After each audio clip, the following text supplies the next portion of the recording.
Ассалаумағалейкум. Қазақстан Республикасының тәуелсіздігінің 30 жылдығына орай бүгін бізде қонақта тәуелсіздіктің құрдасы Райымбек ауданы Саржаз ауылы мәдениет үйінің директоры Алмас Қияс бауырымыз. Қош келдіңіз. Қош көрдік. Жалпы тәуелсіздіктің құрдастары деген кезде біздің қоғам бір үмітпен және сеніммен қосымша бір сыни көзбен қарайтын секілді сіздерге. Бұл тәуелсіздікпен қатар сүйіншілей келген азаматтар, бұлардың жүріс-тұрысы қандай екен, бұлардың ойы, пікірі қандай екен, көзқарасы қандай екен деген бір сондай сұрақтар туындайтын секілді. Өмірде осындай дүниелер кездеседі ме өзіңізге? Жалпы Қазақстан тәуелсіздік алғаннан бері көзіміз ашық, көкірегі ояу азаматтар қатарына біз ендік қой. Мысалы тәуелсіздіктің құрдасымыз бір шеті әулетте қуаныш болып, тәуелсіздікпен бірге әулетімізге қуаныш болып келген ұрпақпыз. Мен өз басым мақтанамын соған. Жалпы енді сұрағыңыз өте орынды. Дегенмен де тәуелсіздіктің құрдасы болғаннан кейін Қазақстанның халқы жалпы сыни көзбен қарайды. Неге? Өйткені тәуелсіздікте туылған ұрпақ, олар қандай дәрежеде жетістікке жетті, қандай халқына осы тәуелсіздіктен бері қарай қаншалықты мемлекетке өзінің үлестерін қосып жатыр. Осы мәдениет саласы болсын, өнер саласы болсын, жалпы қандай сала болса да, сол салада жүрген тәуелсіз ұрпақ қаншалықты осы мемлекетке өз үлесін қосып жатыр деген сұрақ келеді. Дегенмен де менің ойымша, біріншіден қолдан келгенше осы мәдениет пен өнер саласына қолдан келген үлес қосып жатырмыз. Қандай сыни көзбен қараса да, қолдан келгенше одан шығуға бізде мүмкіндік бар. Мүмкіндік бар, шығуға мүмкіндік бар. Енді жетістік деп жатсыз. Осы тәуелсіздіктің сізге берген жемісі, яғни сіздің осы тәуелсіздік жылдарында жеткен жетістіктеріңізге тоқталайықшы.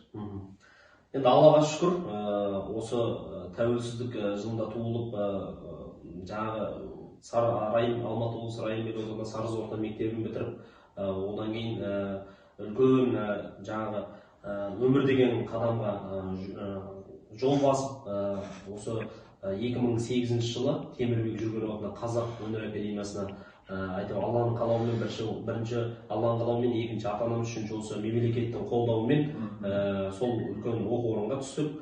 Оның өзі түстік дегеннің өзінде де осы тәуелсіздіктің, яғни үлкен қолдау басым болды. Неге? Өйткені тәуелсіздік алмасақ біз қаяқта жүргеніп келе түспейміз, басқа оқу орнына да тәуелсіздік ұрпақ түспейтін еді.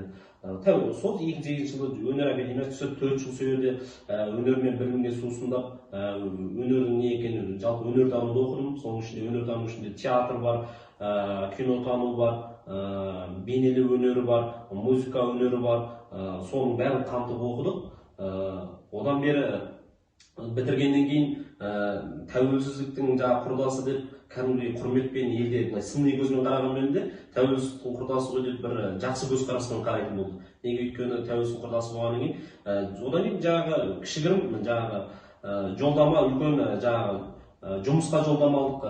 Үлкен телевидениеде істедім, Қазақстан телеарнасында істедім, 31 каналда істедім, естіп телеарнасында жаңағы үлкен бір жобада жұмыс жасадым. Аллаға шүкір, осының бәрі тәуелсіздіктің мәртебесі деп білемін өз басым. Жалпы сіздің жан-жақты азамат ретінде қалыптасуыңызға және оны қоғамда көрсете алуыңызға тәуелсіздіктің үлкен көмегі деп есептеймін.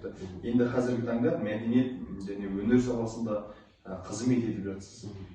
Осы орайда өнердің, мәдениеттің тәуелсіздік жылдарындағы өсу жолын сараптап беріңізші бізге.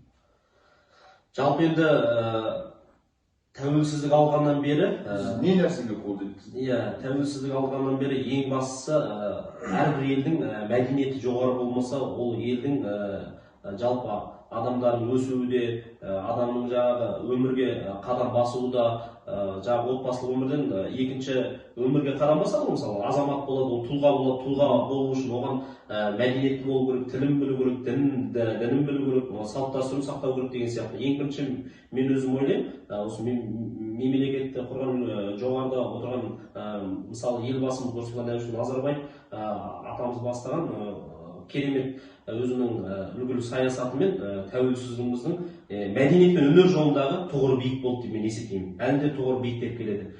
Себебі мысалы қазақтан шыққан үлкен тұлғалар бар. Мысалы Абай атамыз бар, жаңағы Шәкәрім атамыз бар. Қандай тұлға болса да жоғары дәрежеде үлкен жаңағы мәдени шаралар ұйымдастырып, ол ұйымдастырмаса біздің болашақ өсіп жатқан ұрпағын білмес еді мысалы.